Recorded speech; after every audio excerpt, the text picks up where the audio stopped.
Kemudian ada lapisan tersembunyi, jadi unit-unit di dalam lapisan tersembunyi disebut unit-unit tersembunyi atau hidden layer. Jadi ada yang langsung unit input ke output, ada yang ada lapisan tersembunyi, di mana outputnya tidak dapat secara langsung diamati. Kemudian ada lapisan output, di sini unit-unit di dalam lapisan output disebut unit-unit output. Output dari lapisan ini merupakan solusi dari jaringan syaraf tiruan terhadap suatu permasalahan. Nah, di sini neuron yang terkumpul di dalam lapisan-lapisan itu adalah dinamakan neuron layer. Di lapisan itu layernya. Ini ada arsitektur jaringan, ini jaringan layer tunggal, single layer network.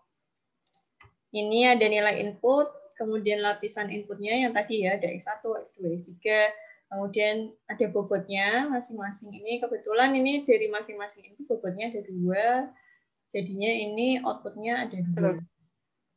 Nah, kan yang 1 ya ke 1, yang 2 ya ke 2, W1 2, W2 2, W3 2, W1 W2 1, W3 1.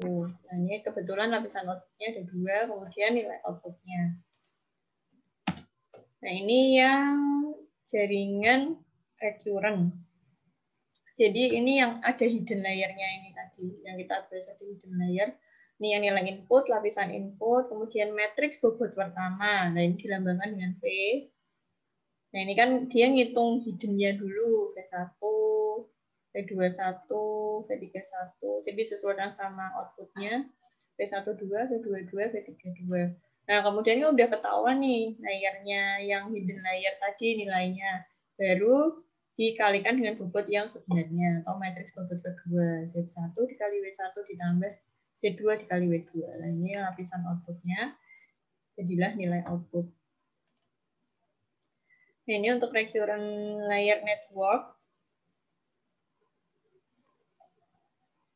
Oh, ini sorry. Ini yang multi layer, saya tulis. Multi layer ini yang recurrent. Nah, kalau yang recurrent ini tuh dia bolak-balik ya. Jadi untuk yang A1 ini jadi AI, kemudian AM ini juga bolak-balik ke A1 dan AM. Kita jarang sih pakai recurrent. Jadi paling yang sering dipakai itu adalah yang tunggal sama yang multiple. Yang multi layer, yang ada hidden layer-nya. Oh, ini dia soalnya bolak-balik. Kemudian di sini ada arsitektur jaringan. Ada layar masukkan inputnya tadi. Kemudian ada bias juga. Nah, ketika bias ini, di bias ini ada fungsi aktivasinya yang menuju layer output. Nah, ini kan ini yang hidden layer ya, tadi ada hidden layernya, ini yang bobotnya, masing-masing bobot. Nah, ketika ada bias ini, nah ini terdapat fungsi aktivasi di dalam bias. Ini layer bias di masing-masing bobot. Jadi ini nanti bias itu yang akan mempengaruhi bobot juga. Nah, di sini ada fungsi aktivasi. Fungsi aktivasi, jika tahapan fungsi aktivasi digunakan, output sel syaraf sama dengan 0. Jika input kurang dari 0, dan 1 jika input lebih dari sama dengan 0. Dan ini biasanya itu ada fungsi-fungsinya gitu loh. Kalau dia hasil outputnya adalah 0, itu berarti inputnya kurang dari 0. Tapi kalau hasilnya 1, itu inputnya berarti lebih dari sama dengan 0. Maka tindakan sel syaraf sama dengan sel syaraf biologi yang dijelaskan sebelumnya. Pengurangan nilai ambang dari jumlah bobot dan membandingkan dengan 0 adalah sama dengan membandingkan jumlah bobot dengan nilai ambang. Nilai ambang itu yang threshold. Kalau kemarin kalian masih ingat, kita bahas mengenai threshold. Threshold itu adalah nilai ambang. Biasanya tahapan fungsi jarang digunakan dalam jaringan syaraf tiruan. Nah, ini fungsi aktivasi di sini. Ini fungsi aktivasinya, ini yang bobot tadi U, UI, jadi F. Fungsi tadi, terus nanti kalau misalnya dia memenuhi, itu akan diteruskan ke jaringan-jaringan lain. Nah, ini ada fungsi aktivasi, ini tadi ya, X kali W1, tambah X kali W2, tambah X kali W3. Kemudian ini yang bias tadi, 1 kali bias. Ini di sini adalah net sama dengan del. sigma XW ditambah dengan B biasnya. Nah ini fungsi aktivasi ini merupakan outputnya FNet. Fungsi aktivasi di sini dipakai untuk menentukan keluaran suatu neuron. Nah, fungsi aktivasinya ini berupa FNet sama dengan fungsi sigma XI kali WI. Jadi dia bisa aja sama dengan outputnya. Kemudian beberapa fungsi aktivasi ini ada fungsi threshold, yang batas ambang, fungsi sigmoid, dan fungsi identitas. Nah, ini untuk yang fungsi threshold atau batas ambang ini dia di antara 0 sampai 1 fx-nya. Jika X lebih besar sama dengan A, itu berarti nilainya 1, tapi jika X kurang dari A, berarti nilainya 0. Untuk beberapa kasus, fungsi threshold yang dibuat tidak berharga 0 atau 1, tetapi berharga min 1 atau 1. Sering disebut threshold bipolar. Nah, kalau yang 0, 1, kita nyebutnya itu adalah biner. Biner itu kan yes, no, itu kan. Ya tidak, berarti 0, 1. Nah, kalau ada dia bilang soalnya bipolar, berarti nilainya adalah min 1 sama 1.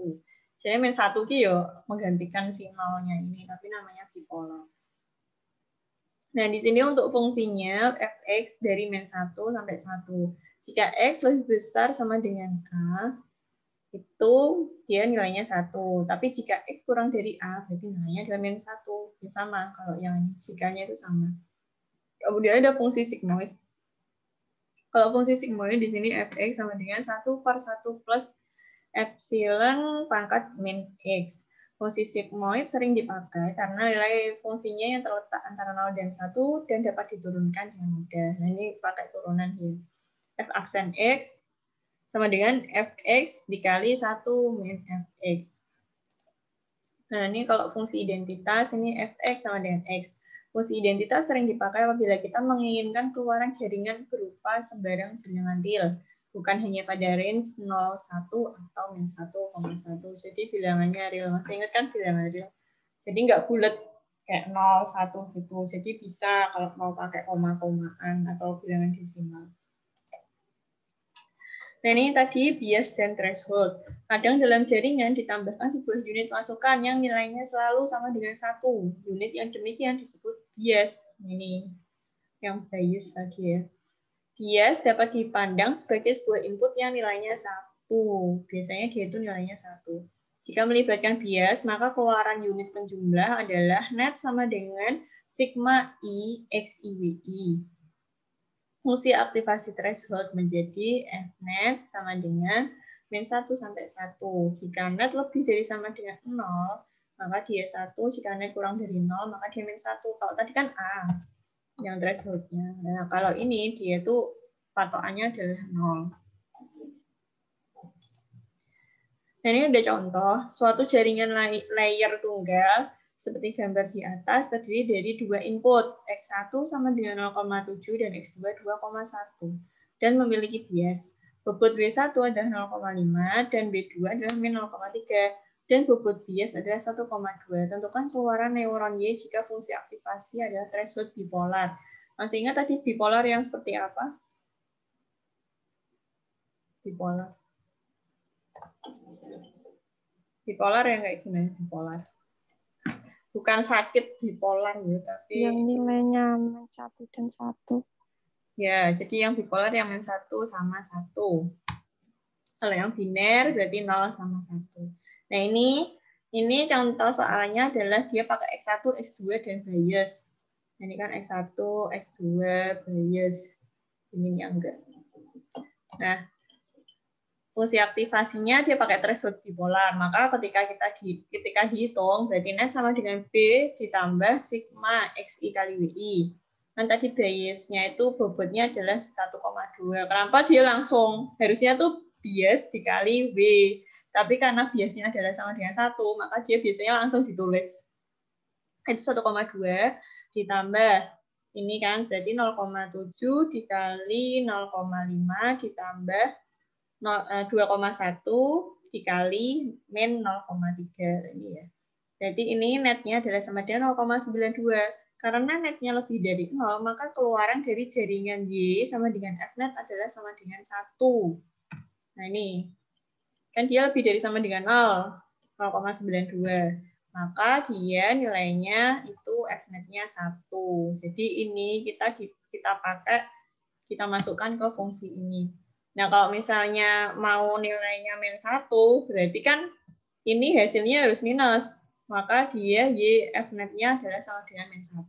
Nah, karena ini dia plus, berarti Fnet-nya adalah 1. Sampai sini ada yang ditanyakan?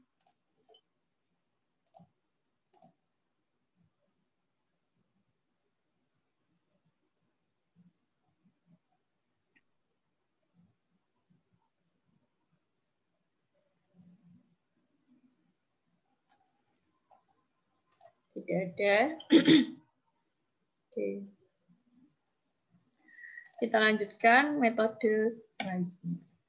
Nah, ini ada, jadi di AI itu tuh ada apa ya, istilahnya istilah mengenai training atau pelatihan. Nah, di sini ada yang supervise atau supervisi itu melalui training, dan tanpa supervisi atau tanpa melalui training sering disebut unsupervised.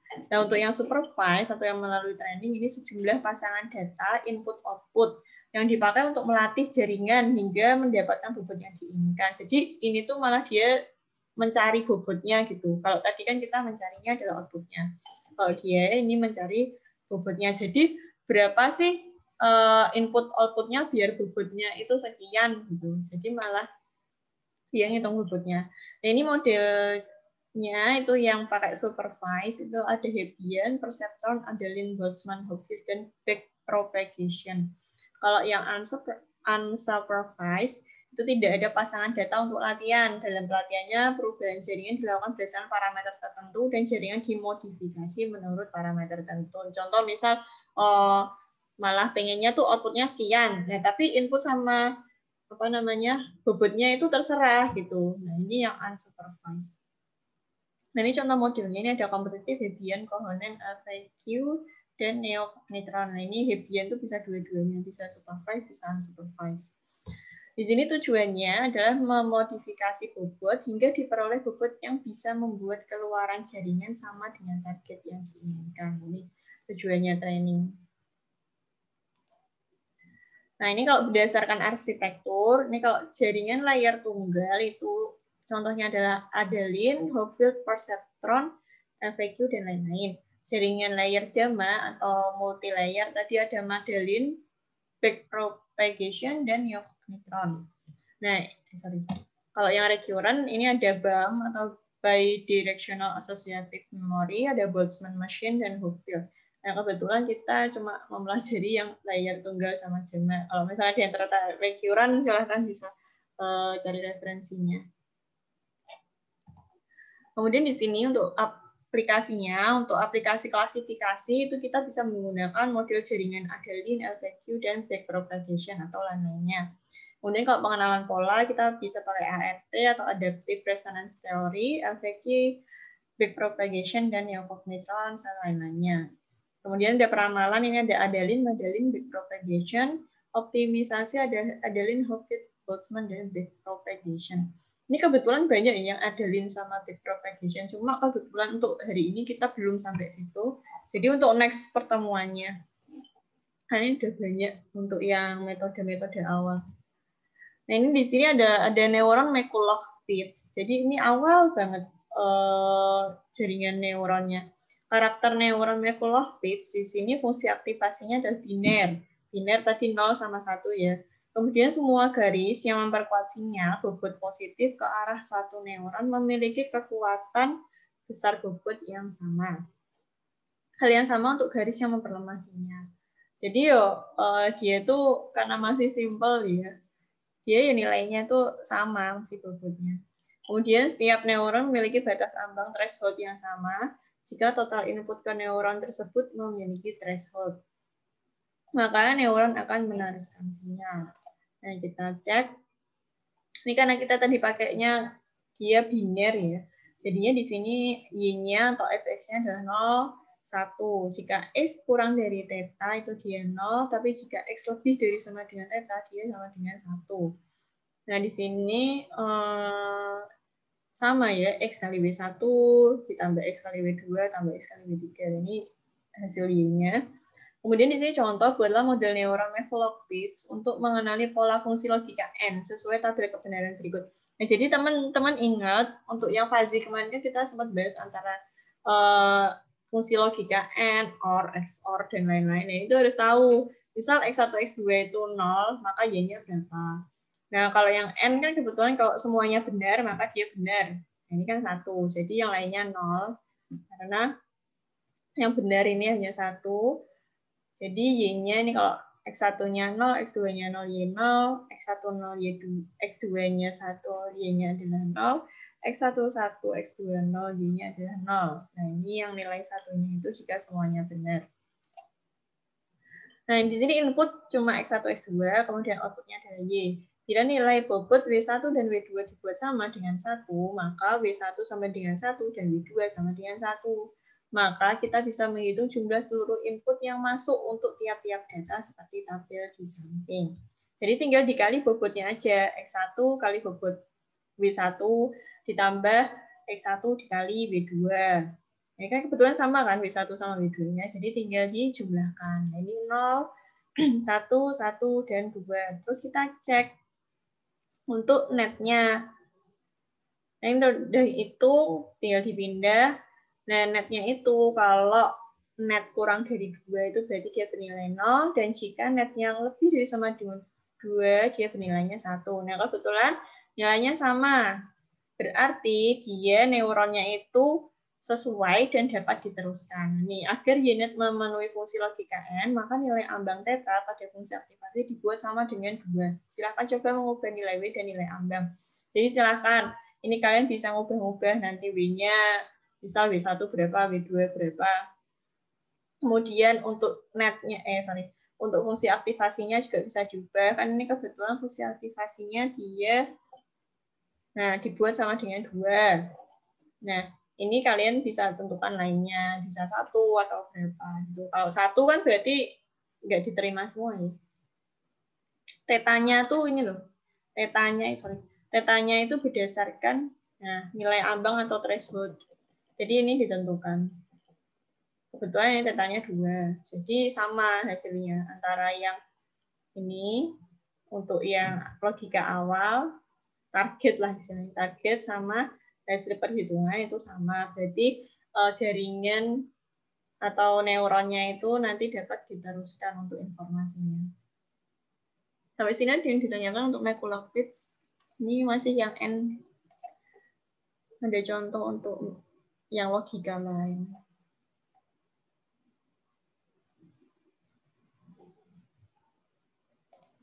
Oke, kalau nggak ada, ini kita lanjutkan untuk yang logika XOR. Model neuron McCulloch-Pitts untuk mengenali pola fungsi logika XOR. Di sini sesuai tabel kebenarannya. Nah, kalau XOR, nah kalian mesti ngerti ya, maksudnya kalau yang N itu logikanya gimana, OR logikanya gimana. Nah, ini kebetulan yang XOR. Nah, kalau yang XOR, ini gimana dia ada salah satu yang benar, maka dia benar. Ini kan salah semua 0, ini salah satu yang benar, benar. Intinya kalau dia jawabannya itu beda, maka dia benar. Karena fungsi logika XOR mempunyai 2 buah output yang bernilai 1, ini, untuk menyelesaikan masalah ini, fungsi tersebut harus diubah dahulu menjadi Y sama dengan X1 XOR 2. Ini kan di apa sih, non ya. Non X1 N X2 or X1 N non X2. Bila Z1 non X1 N X2 dan Z2 sama dengan X1 N non X2, maka Y sama dengan Z1 or Z2. Ini berarti unit masukan X1 dan X2 harus berhubungan dahulu dengan sebuah layar tersembunyi, yaitu Z1 dan Z2. Kemudian layar tersembunyi tersebut dihubungkan langsung dengan unit keluaran Y. Bila arsitektur jaringan dibuat, maka seperti ini. Nah, ini yang pakai hidden layer. Nah, ini kalau pakai hidden layer, ini kebetulan untuk yang threshold-nya masih dibuat 2 ya, sama 2. Tapi yang threshold terakhir ini 1. Ini untuk bobotnya W11, ini 2, kemudian W12 ini sama dengan -1 ke sini. Ini yang W21 sama dengan -1 ke sini, W22 sama dengan 2. Sebenarnya sama ya. Nah, ini tinggal karena bobotnya ini ada hidden layer. Dari skema di atas, maka kita bisa menghitung jumlah seluruh input yang masuk untuk tiap-tiap data pada layar tersembunyi. Sebagai berikut, Y sama dengan X1, XOR X2, ini sama kayak tadi, sama dengan NaN X1, M X2, OR X1, M NaN X2. Bila Z1 sama dengan NaN X1 dan X2, dan Z2 sama dengan X1 NaN X2, maka Y sama dengan Z1 OR Z2. Nah, ini adalah awalnya dulu. Kan kita ngitung yang layer ini dulu kan. Jadi ngitungnya harus satu-satu. Ngitung layernya ini dulu. Nah, ini tinggal dikalikan kan X1 kali W1. X1 kali W11, X1 dikali W21. Nah, ini untuk yang 2. Ini kan yang net yang pertama ya, net yang pertama ini Z1 berarti yang 0,2 0 kali 2 ditambah 0 dikali -1 ini ya. 0 dikali 2 ditambah 0 dikali -1. 0-nya kan dari sini, X1 X2-nya. Jadi X1 dikali W11, X2 dikali W21. Maka hasilnya adalah 0. Kemudian ini X1 dikali W11. Ini kan. Kemudian X1 dikali W21. Sama, jadi kayak gitu semua. Yang layer pertama, yang layer Z1, maka hasilnya di sini adalah 0010. Jadi cuma ini yang bernilai 1. Karena dia netnya adalah lebih dari sama dengan 2. Nah, kemudian ini yang net 2 atau Z2. Nah, ini juga sama, X1 dikali X2 dikali W12 -1 kan. Terus X2 dikali W22 dikali 2. Ini hasilnya. Kemudian dilihat netnya yang lebih dari sama dengan 2 adalah ini. Berarti cuma dia yang bernilai 1. Jadi kayak ini dipecah gitu loh. Kan kalau tadi yang XOR-nya kan gini ya, 110. Nah, kalau dia ini kayak dipecah gitu. Ada hidden layer-nya. Nah, udah ketemu nih masing-masing. Di sini Z1-nya berapa, kemudian Z2-nya berapa. Nah, ini kita hitung hitung di sini pakai bobot V1 sama V2. Nah, ini untuk yang pertama adalah untuk Z1, Z2 sama dengan 0. Ini 0 dikali 1, 0 dikali 1, maka 0. Kemudian 0 dikali 1, kebetulan bobotnya sama ya. Terus 1 dikali 1 sama dengan 2. 1 kali 1 sama dengan 1 kali 1 ditambah 0,1 sama dengan 1, 0,1 sampai 0,1 sama dengan 0. Maka di sini untuk netnya, jika ini kita pakainya yang 1 threshold-nya, berarti jika netnya lebih dari sama dengan 1, maka dia nilainya adalah 1. Jadi ini balik lagi. Ini kayak pembuktian gitu loh, pembuktian polanya. Di sini tampak bahwa untuk mengenali pola, model neuron Mikulowicz harus menentukan bobot W dan nilai ambang threshold secara analitik dengan cara coba-coba sehingga model neuron Mikulowicz dapat mengenali pola tersebut. Nah, ini berarti bisa dikenali karena sesuai sama yang ini. Jaringan seperti ini hanya bisa dibuat untuk merepresentasikan fungsi-fungsi yang sederhana. Tapi untuk masalah-masalah yang kompleks, misalnya jumlah input lebih dari 2 atau tidak biner, maka cara seperti ini sulit dilakukan. Jadi memang Mikulowicz kan pakainya biner ya, 0, 1. Nah, kalau dia udah nggak biner atau yang bipolar itu agak susah caranya dia. Karena dia masih yang simpel. Ada yang ditanyakan untuk yang ini, yang XOR.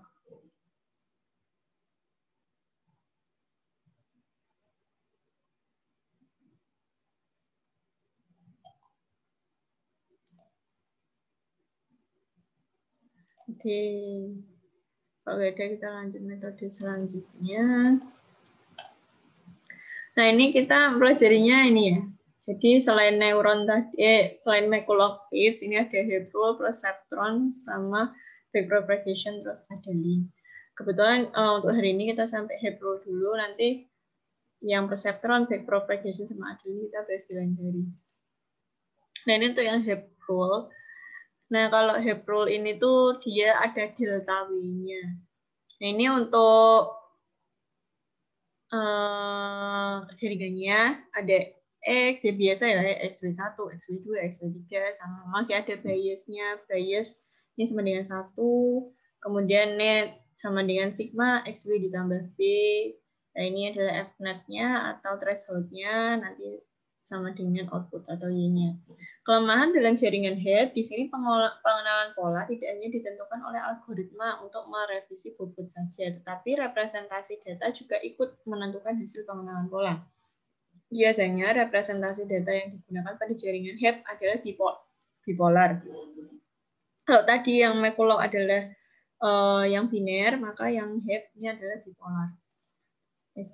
Ini ada inisialisasi dulu bobot dan biasnya.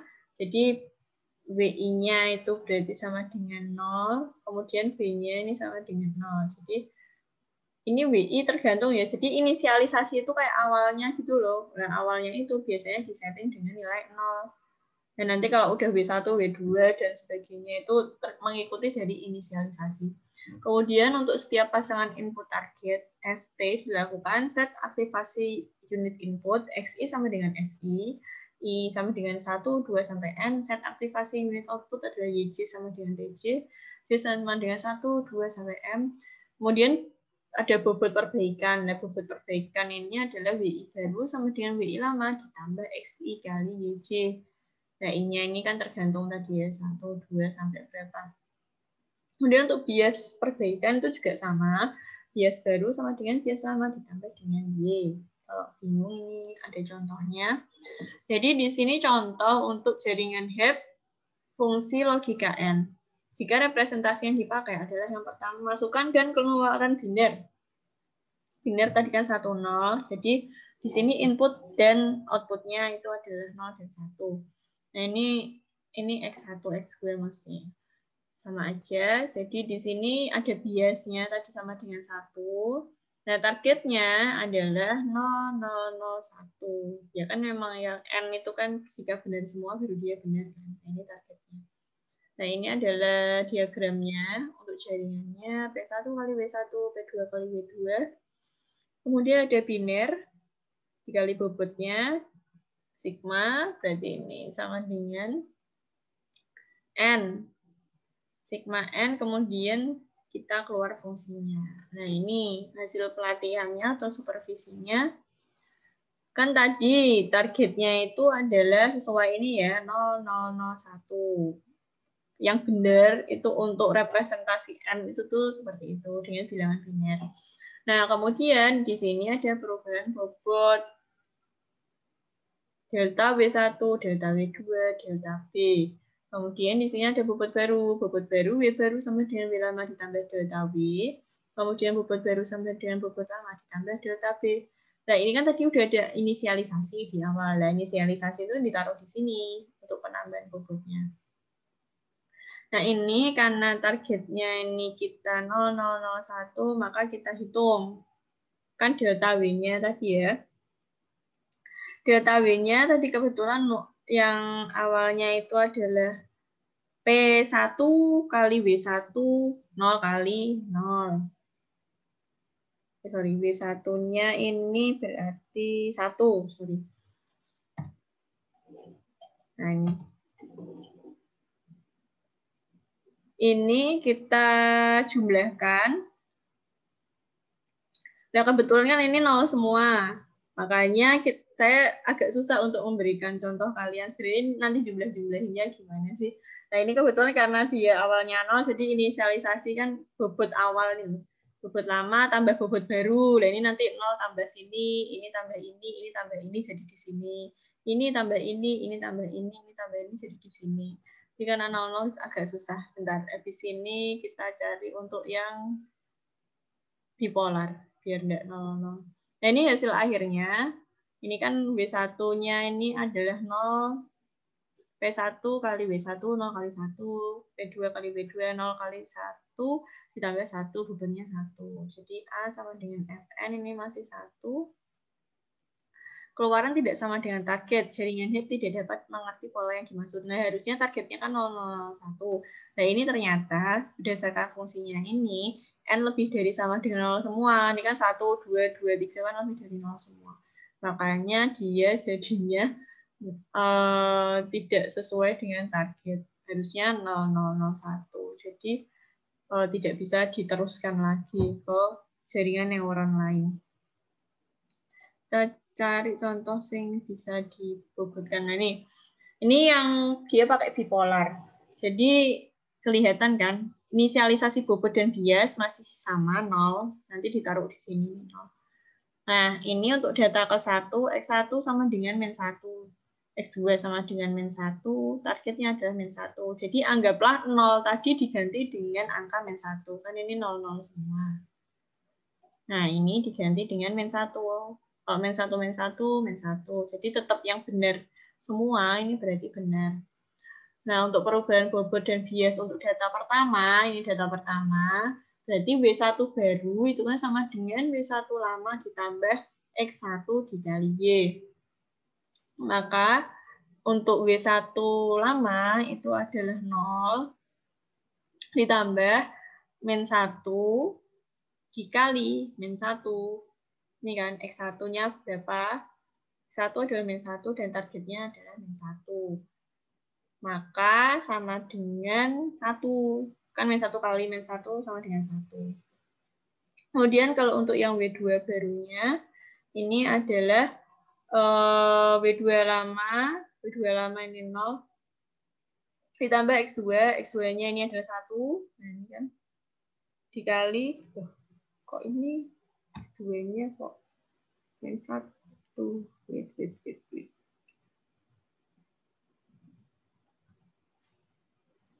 1 plus -1,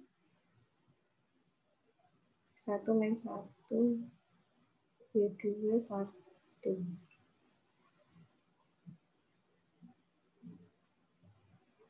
X2, oh iya, X2 ini, sorry, saya salah lihat. Kemudian W2 lama ini kan masih 0, W2 lamanya 0 dikali -1, X1-nya kan -1. Kemudian targetnya ini adalah -1 juga, jadi sama dengan 1. Kemudian B lama ini 0 ditambah Y, Y-nya adalah -1, maka dia -1. Jadi data kedua itu deltanya perubahannya ini X1, -1, X2 ini sama dengan 1, Y sama dengan -1. Kemudian perubahan bobot dan bias untuk data kedua ini W1 baru sama dengan W1 lama. W1 lama kita ambil yang ini. Nah, W1 lamanya kita ambil yang ini, berarti sama dengan 1 ditambah X1-nya ini pakai data yang ini, -1 dikali Y1 sama dengan 2. Nah, ini -1 kali -1, 1 ditambah 1, 2. W2 ini barunya, nah ini pakai yang ini, W2 lama, 1, ditambah X2-nya ini adalah 1, dikali Y-nya adalah -1. Berarti 1 kali -1, -1 tambah -1 sama dengan 0. Kemudian B, bias barunya, ini sama dengan bias lama, ini ya, -1 ditambah Y-nya -1. Maka -1 tambah -1 sama dengan -2. Sampai sini bingung nggak? Ini sih kalau nanti ditabelin agak lebih mudah, cuma ini ngitungnya tuh kalau di luar tabel tuh kayak gini gitu. Bingung nggak yang ini? Lumayan. Hah? Yang lumayan mana? Bingung. Tak liatin ini nih tabelnya. Nah, kita itu tuh ngitungnya tuh ngitung buat di tabel ini. Nah, ini kan 1, 1, -1 untuk yang baris pertama ini kan 1, 1, -1. Nah, ini nanti tuh ditaruhnya di sini, di delta W1. Nah, kemudian nanti kalau di tabel emang lebih mudah, jadi untuk bobot lama ditambah bobot baru, 1, 0 tambah 1, 1, 0, -1, -1. Nah, jadi ngitungnya itu tuh, ini ngitung manualnya, ini yang langsung tabelnya. Saya tak pindah coba.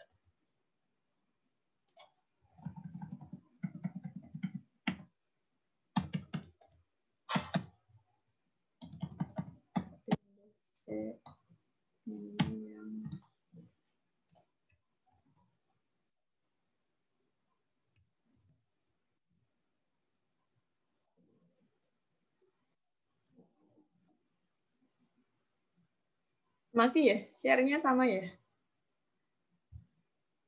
Oke, kita pelan-pelan. Jadi kan tadi kan kita pakainya bipolar. Kalau bipolar, yang tadinya 0 itu tuh diganti -1. Nah, ini kan tadi -1. Ini masukannya itu, ini yang bias. Bias kan 1, sama dengan 1 tadi. Dan untuk targetnya tadi itu 0001 kan, yang N, untuk logika N. Dan ini yang 000 itu diganti -1. Nah, untuk ngitung, jadi kalian bikin tabel ini dulu kalau bingung. Kalau inisiasi itu ditaruh di awal. Nah, ini inisialisasinya kan 0. 0. Nah, ini adalah bobot lama.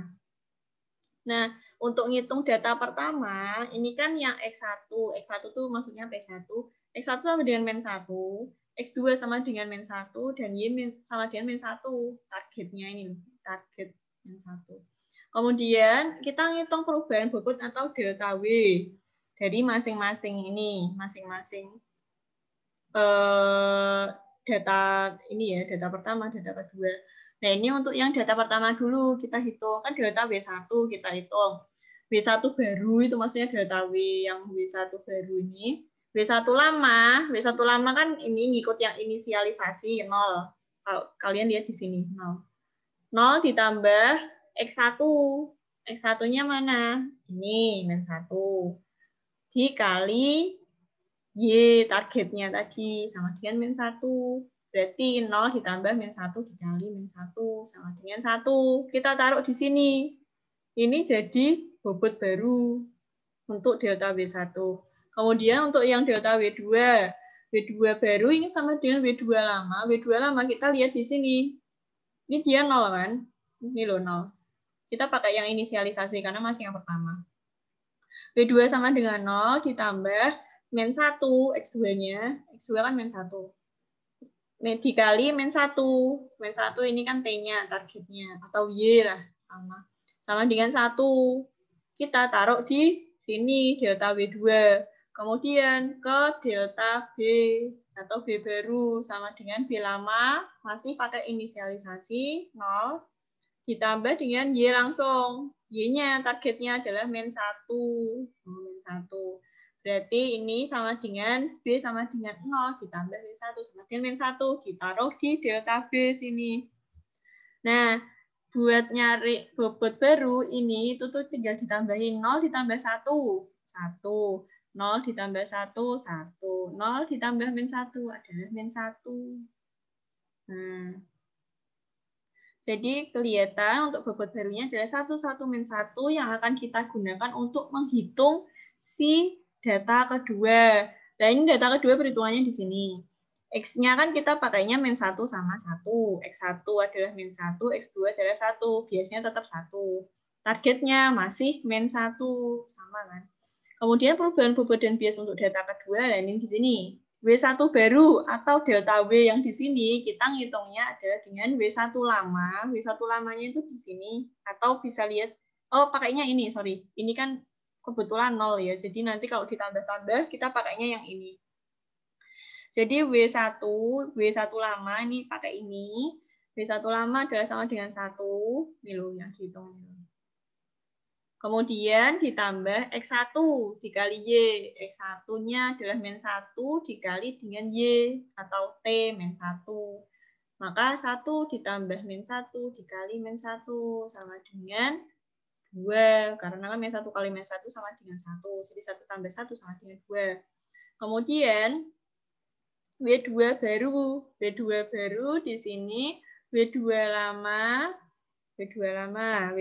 ini 1 ditambah X2.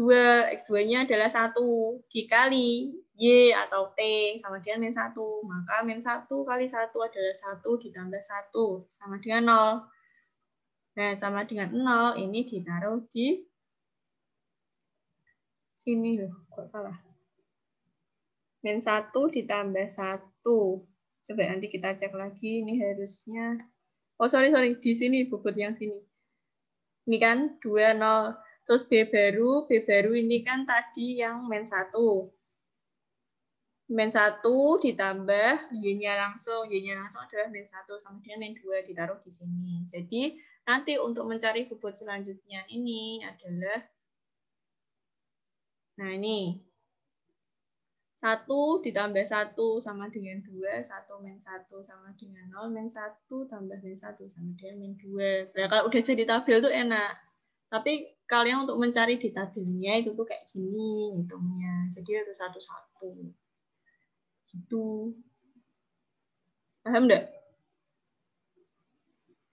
Ini kalau udah jadi tabel tuh enak sih sebenarnya. Jadi tinggal gini, 2 kurangi 1, 0 kurangi 1.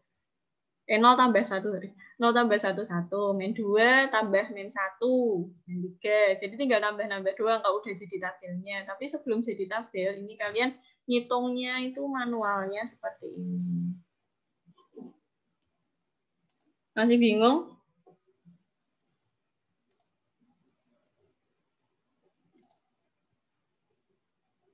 Masih bingung nggak?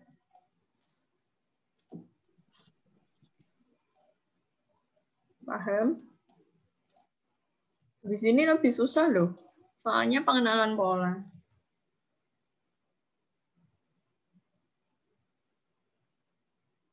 Nah, ini lanjutan hitungannya ini. Untuk data ketiga, data seterusnya.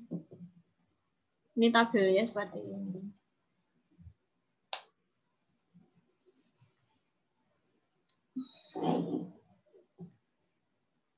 Paham?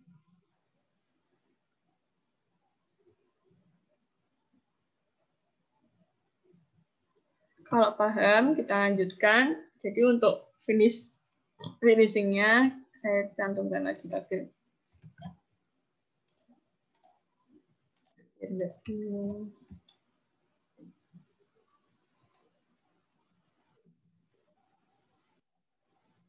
Nah, di sini diperoleh nilai bobot dan bias sebagai berikut. W1 ini yang terakhir yang dipakai. W1 sama dengan 2, W2 sama dengan 2, dan B sama dengan min 2. Nah, ini adalah finalnya yang dipakai terakhir ini. Nilai-nilai ini dipakai untuk menguji seluruh data masukan. Hasilnya seperti pada tabel di samping. Nah, ini ngitung netnya.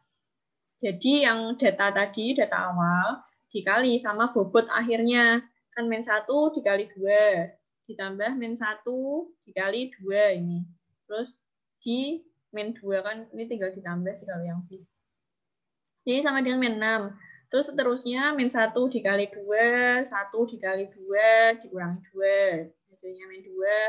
1 dikali 2, min 1 dikali 2, min 2 sama dengan min 2. Ya, ini seterusnya ya 1 dikali 2, 1 dikali 2 dikurangi 2 sama dengan 2. Nah, tadi kan targetnya itu netnya itu kan kita 0 untuk fungsi aktivasinya. Jadi jika net kurang dari 0 itu berarti di hasilnya adalah min 1. Jika net lebih dari sama dengan 0, maka di hasilnya 1. Nah, kebetulan ini yang lebih dari 0 hanya ini. Jadi yang bernilai 1 hanya ini. Lainnya adalah min 1 semua. Maka Fn sama dengan 1. Terlihat bahwa nilai Fnet sama dengan target yang diinginkan pada fungsi logika N. Ini berarti untuk masukkan bipolar dan keluaran bipolar 2 input, jaringan bisa mengenali pola fungsi logika N. Nah, jadi karena dia pakai bipolar, maka dia dapat dikenali. Jadi sama, kalau sama berarti kesimpulannya adalah dia jaringan dapat dikenali, terus kemudian dapat diteruskan. Nah, ini ya. Keluaran sama dengan target. Jaringan HEP mengerti pola yang dimaksud. Keberhasilan jaringan HEP tergantung pada representasi masukan data. Jadi ini tergantung sama input dan outputnya. Ada yang ditanyakan? Untuk yang HEP rule, ini masih HEP sih. Kalau ada yang ditanyakan, kita lanjut ke pola. Ya, ini mengenali pola. Ada yang ditanyakan? Oke, jadi untuk mengenali pola, nah ini kita berdasarkan kayak titik-titiknya gitu. Diketahui dua pola seperti huruf T dan U, seperti gambar 618, gunakan jaringan HEP untuk mengenali pola tersebut. Jawabannya di sini untuk menyelesaikan soal tersebut kita menggunakan representasi data bipolar. Nah, kalau HEP itu seringnya pakai bipolar. Misalkan karakter bintang dalam pola diberi nilai 1 dan karakter 0 diberi nilai -1. Setiap pola tersusun oleh matriks berukuran 3 kali 3 sama dengan 9. Berarti jaringan HEP yang akan dibentuk nantinya terdiri dari 9 input. Jadi nanti akan ada X1, X2, X3 sampai X9. Nih. Ini T.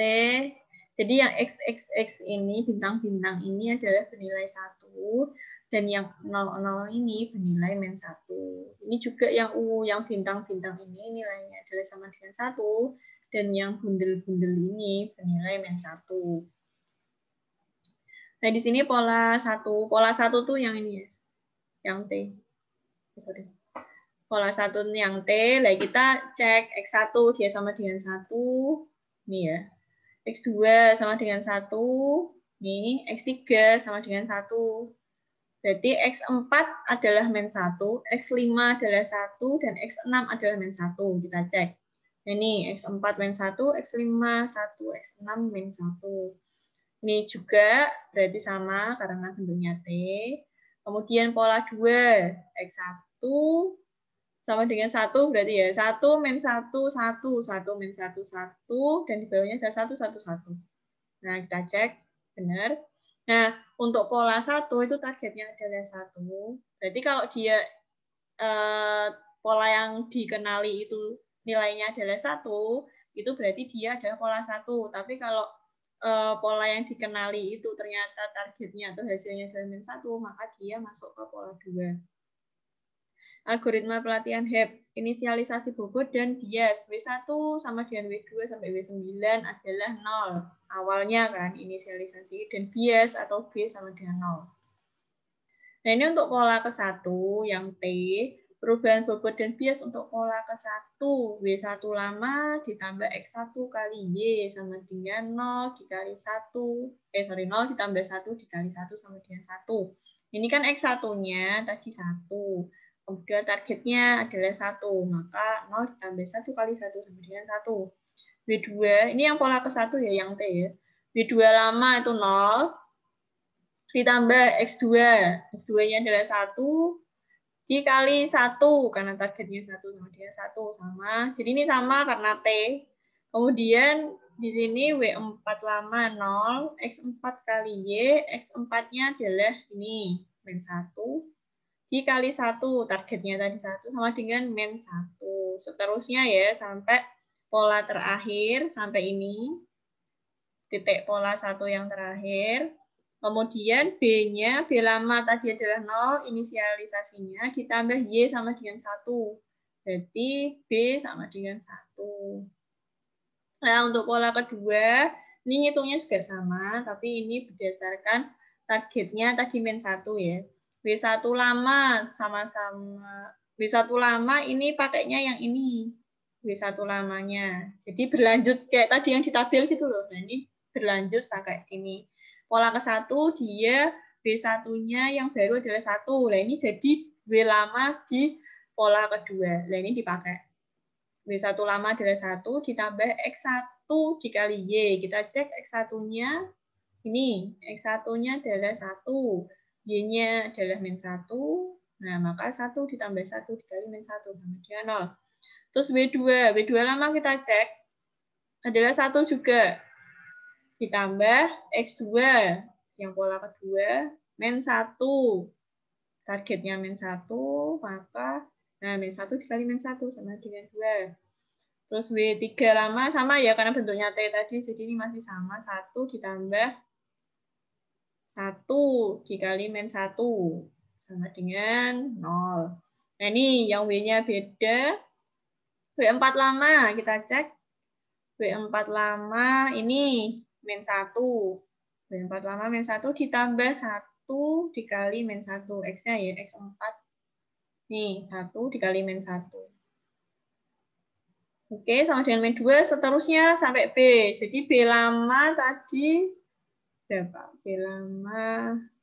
B lama ini ya 1 ditambah Y-nya adalah -1. Jadi B barunya adalah sama dengan 0. Nah, ini hasilnya. Untuk W-nya, W akhir, 0, 2, 0, min 2, 2, min 2, min 2, 0, min 2, 0. Nah, ini W yang didapatkan. Nilai-nilai ini dipakai untuk menguji seluruh data masukan. Hasilnya adalah net sigma WI XI ditambah B. Nah, ini 0 dikali 1, pakai pola ke 1 ya. Nah, ini loh. Pakai pola ini. X-nya itu yang ini. W-nya yang ini. Jadi W-nya sama, tapi untuk X-nya kan beda, karena pola 1 dan pola 2 X-nya beda. 0 dikali 1, ditambah 2 dikali 1. Kemudian 0 dikali 1, ditambah min 2 dikali min 1, ditambah min 2 dikali min 1. Seterusnya, hasilnya untuk net pola pertama adalah 12. 12 itu berarti lebih dari sama dengan 0. Maka F12 atau F-net-nya adalah sama dengan 1. Nah, ini sama dengan target berarti. Kemudian untuk pola kedua, ini kan berarti 0 bobot ini dikali 1. Ini sesuai dengan pola kedua. Ini 1, min 1, 1. Dikalikan. Hasilnya adalah min 12. Jadi F min 12 atau F-net-nya adalah sama dengan min 1. Maka dia sama dengan target. Berarti pola ke-1 dikenali dengan pola ke-1 juga, dan pola kedua juga dikenali dengan pola kedua. Paham? Ada yang mau ditanyakan?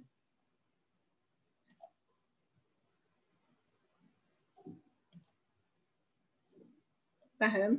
Ada yang masih bingung? Pola-pola. Udah selesai. Masih gampang kalau yang Mekulak sama HEP ini. Memang hitungnya yang banyak, tapi hitungannya tuh masih mudah gitu loh. Delta-deltanya itu masih mudah dipahami. XI-nya tuh yang mana, Bu? Hah? XI. Nilai XI-nya tuh yang mana? XI-nya ini loh. Pola ini loh. Nah, X1, X2. Kan ini berdasarkan pola. Tadi kan dibilang, kalau yang bintang itu nilainya 1, kalau yang bundel ini nilainya min 1. Jadi kita sesuaikan. Nah, 1, 1, 1, min 1, 1, min 1, min 1, 1, min 1. Nah, ini. Nah, inilah kita balik ke awal. Jadi X-nya yang dipakai di awal. Berdasarkan pola 1 dan pola 2. Ditanyakan lagi?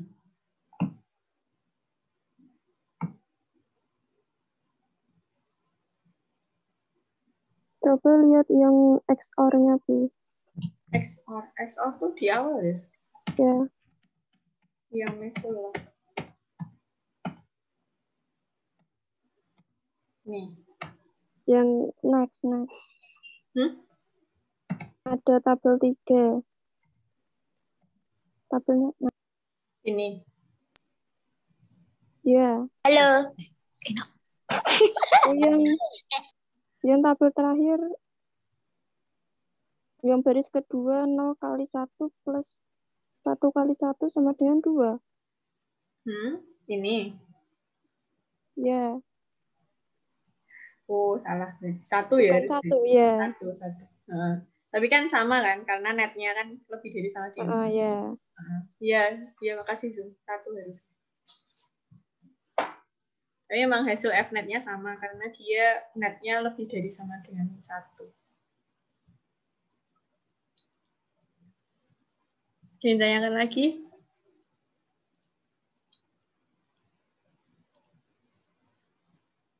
Nah, ini nanti latihannya sekalian saya jelasin yang lain-lain ya, yang ini. Ada perceptron, backpropagation, sama ada link. Jadi biar sekalian.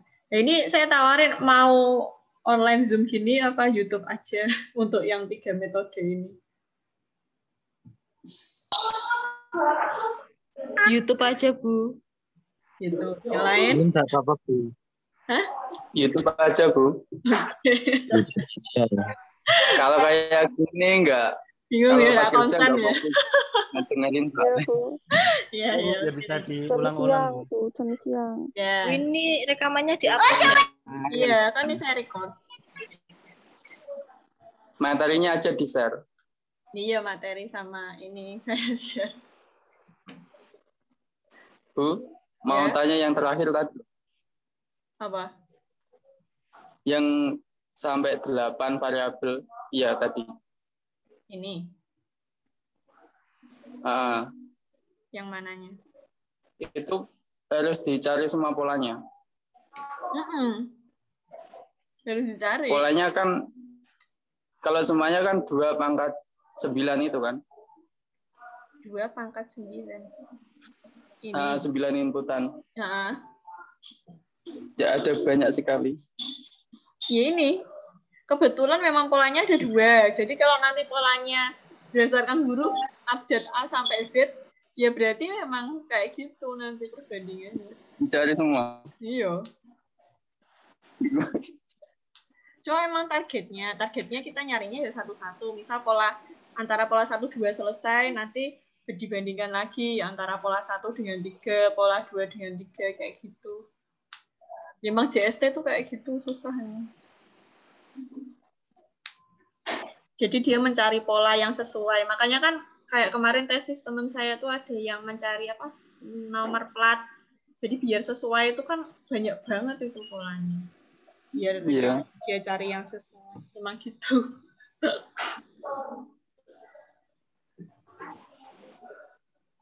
Ya, ada yang tanyakan lagi?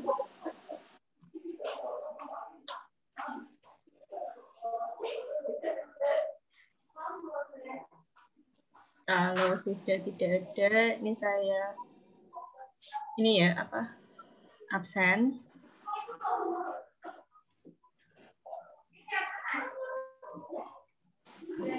Oke, bisa dinyalakan untuk videonya, untuk absensi.